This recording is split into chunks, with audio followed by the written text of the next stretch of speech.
बेटा यहाँ पे मैं number of onto functions हम कैसे कैलकुलेट करते हैं ए से बी में, तो उस पर एक वीडियो बना रहा हूँ, ठीक है ना। तो इसमें अलग अलग केसेस होते हैं। सबसे पहले m ग्रेटर देन n, तो इसका मतलब क्या है, a में जो नंबर ऑफ़ एलिमेंट्स है वो b से ज़्यादा होना चाहिए।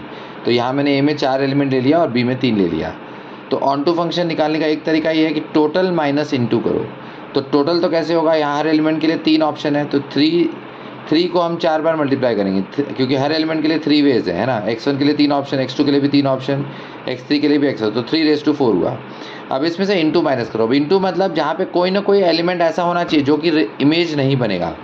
तो -3c1 किया, 3c1 में मैंने एक एलिमेंट हटा दिया, तो अब हर एलिमेंट के लिए 2 ही ऑप्शन है, तो 2⁴।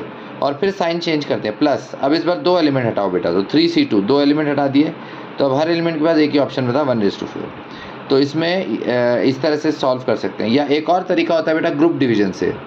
जैसे मानो यहाँ पे 3 बच्चे हैं और ये चॉकलेट हैं 4, तो हमें 4 चॉकलेट 3 बच्चों में डिस्ट्रीब्यूट करनी चाहिए, और कोई भी बच्चे के पास 0 चॉकलेट नहीं होना चाहिए, मतलब मिनिमम 1 चॉकलेट सबको मिलना चाहिए। तो ग्रुप बनाने हैं, ठीक है ना। तो 1 1 2, एक बच्चे को 1 दिया, एक को 1 दिया, और जो तीसरा बचा उसको 2, तो टोटल चॉकलेट थी 4, तो 4 फैक्टोरियल।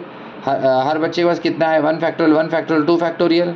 फिर 2 आइडेंटिकल ग्रुप थे, क्योंकि 2 बच्चों के पास 1 चॉकलेट थी, तो इसलिए 2 आइडेंटिकल ग्रुप, तो 2 फैक्टोरियल से डिवाइड किया, और फिर ग्रुप बनाने के बाद तीनों बच्चों में डिस्ट्रीब्यूट किया, तो मल्टीप्लाई बाय 3 फैक्टोरियल, ठीक है ना। तो ऐसे करो या ऐसे करो, बात बराबर है। फिर एक केस होता है बेटा जब m और n सेम है, जैसे a में 3 एलिमेंट, b में भी 3 एलिमेंट, ठीक है ना। तो दोनों डोमेन और कोडोमेन में एलिमेंट अगर सेम है, तो उस केस में बेटा ऑन टू फंक्शन और 1 1 फंक्शन सेम ही बनते हैं। तो 1 1 फंक्शन का फॉर्मूला हमें पता ही है, n फैक्टोरियल होता है। जैसे x1 के लिए 3 ऑप्शन है, x2 के लिए 2 और x3 के लिए 1, ठीक है ना। तो इसलिए 3 फैक्टोरियल इस केस में।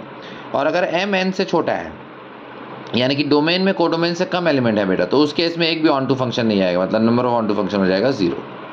ओके।